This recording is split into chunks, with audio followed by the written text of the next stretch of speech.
to form a chain in crochet, you'll start with your slip knot. Put the slip knot onto your hook.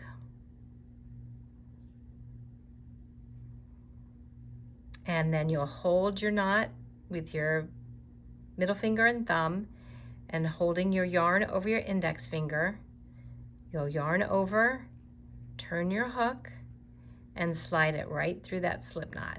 And that forms your first chain. Yarn over, turn the hook, pull through the loop. Second chain.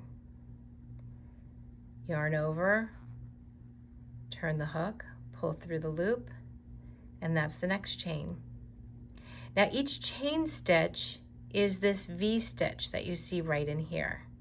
That's one chain. This is your second chain. This is your third chain. So that's how you can count your chain stitches. And you can chain as many chain stitches as you need to start your project.